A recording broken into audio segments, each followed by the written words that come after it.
love to you guys. Welcome, everybody. I'm Megyn Kelly. We are cheering because it happens to be the one-year anniversary of the it's a very festive atmosphere here in the studio.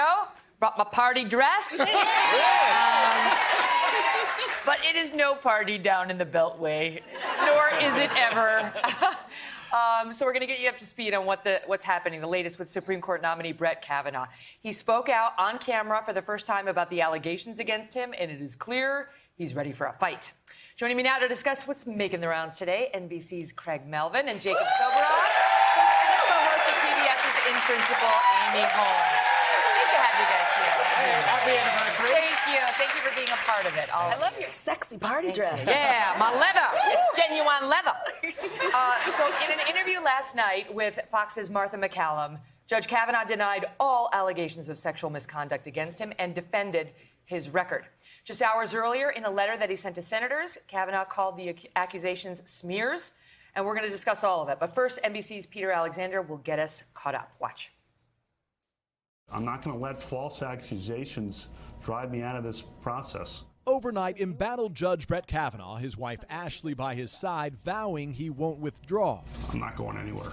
President Trump's Supreme Court pick in an unprecedented interview with Fox News, defending himself after two separate sexual misconduct accusations surfaced.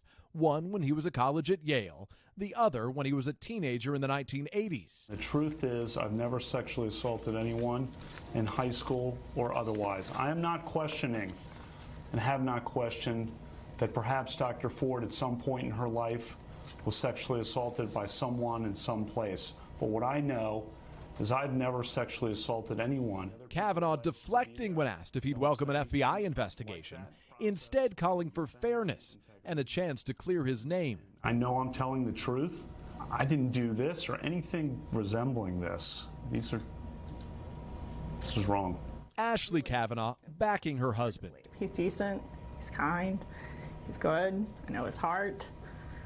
This is not consistent with Brett. While saying this about the accuser and the confirmation process. I don't know what happened to her, and I don't even want to go there. I feel badly for her family. I feel badly for her through this process. This process is not right. Kavanaugh also insisting he's never been blackout drunk, casting himself as a dedicated student and athlete. As for the latest allegation that he exposed himself at a drunken college dorm party. Never did any such thing. The other people alleged to be there don't recall any such thing.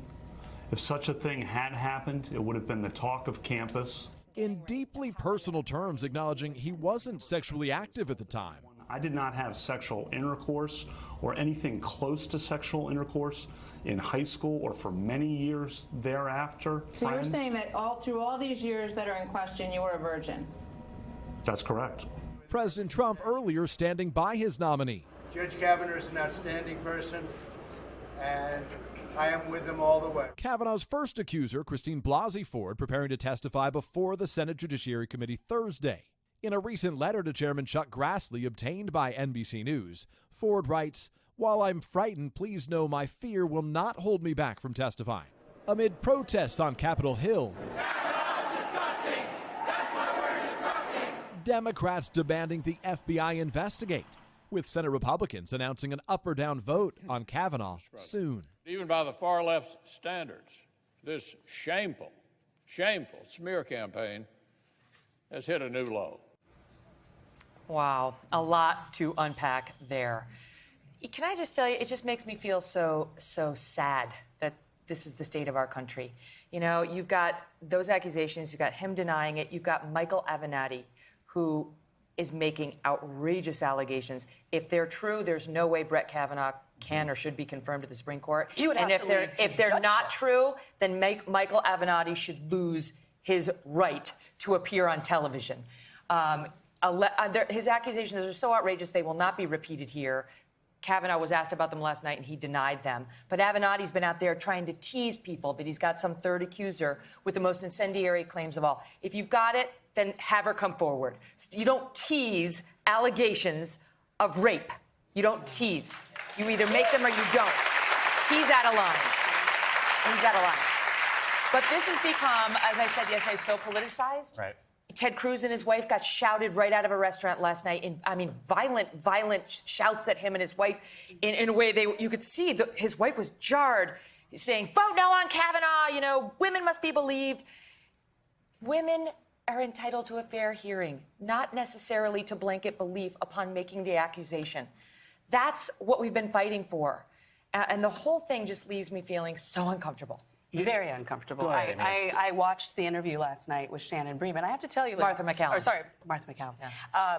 And I have to tell you, it was just so intense, so uncomfortable, the moment where he was sharing those very private details about his sexual history. Because she had to ask him about the Avenatti claims. She did. And in which, I'm not going to repeat them, but it was directly responsive to those claims. And I think it's important to note that Senate Democrats have come out and said that Mr. Avenatti's claims are not helpful, that if he has information, he needs to do it the right way, submit it to the Judiciary Committee to have it properly investigated. But, you know, I do want to underscore here that there are still a lot of Americans that haven't made up their minds. A new poll came out on Sunday that found that 38% of female voters, for example, believe Professor Ford more, but 28% believe Kavanaugh, and 34% are undecided. Yeah, they're taking Judge Judy's very good advice and waiting until we get more information. That's a good policy in life. I can't tell you what the polls say, but I can. In Washington D.C. certainly is not my beat. I spend more time reporting between the coast than in Washington D.C. But I can tell you what American people think, and they think that this is terribly, terribly sad. There's a reason that Americans distrust Washington D.C. And this is it. This is the Supreme Court of the United States that we're talking about. It's the future of all of us all together. The same thing you were saying yesterday, and you hit the nail on the head. It has become so completely political. Something so extraordinarily serious has become a joke or basically a political football. Every little. The Republicans have already made clear they don't believe her, so we're basically going to have a show trial, if anything, on Thursday. The Democrats have made clear that they do believe her, no matter what happens on Thursday, too. So we have to go through this exercise, and I believe it's worthwhile for the American public to see Dr. Ford testify, to see Brett Kavanaugh, Judge Kavanaugh testify. I still think it's worthwhile. But let's not fool ourselves that anybody listening to either of these parties is an open-minded arbiter. I don't believe that. But wouldn't you also contend that in addition to the senators having their minds made up, the average American has probably made up his or her mind as well before Thursday? And I think that should trouble all of us. But I don't think we should. I don't think we advance it by. I mean, she wants to testify, so she should be given the opportunity. Absolutely. You know, and it deserves the chance to respond. Yes. And in fact, a lot of people haven't made up their minds. Polling is showing this, and what they see on Thursday may tip the balance, and it may put pressure on senators on each side in terms of how to vote. Because remember, senators represent us. Yeah. They are our. The thing is, this is not this. As it stands right now, my own prediction is the ball won't be moved significantly one way or the other because there's not going to be definitive proof one way or the other in a case that's 35 years old. And then Deborah Ramirez's case, the one who says he allegedly exposed himself at a drunken college Now the party. White House is saying they're open to having her testify publicly as well. But Deborah Ramirez she can't even actually say it was Brett Kavanaugh. She didn't actually see who actually did it. She heard somebody say it was Brett Kavanaugh. He denies it. We're talking 35 years ago. There's not going to be the smoking gun. We're probably not going to know that more on Thursday. All of this is to help the Senate in its duty to advise and consent the president on its up or down vote on this nominee. The president, for people who don't want Brett Kavanaugh because he's a conservative or they're worried about Roe versus Wade or so on, you lost that battle when Trump won. You lost that battle when Trump won this election. If you wanted to stop it, you should have gotten out and voted for the Democrat. But I think you hit the nail on the head.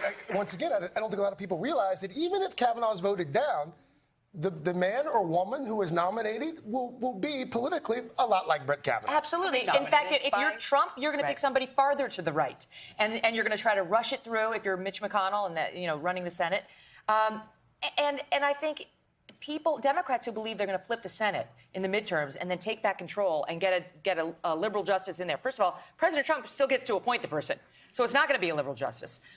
So my best case scenario is a moderate. But the truth is, all the data show Republicans are more motivated by midterm elections and open seats on the Supreme Court than Dems are. And on the Supreme Court issue. Yeah, on the Supreme Court. So be careful what you wish for, right? Yes. Be careful. I know that we're running out of time for this segment, so we're going to hijack your show for just a moment to congratulate you on.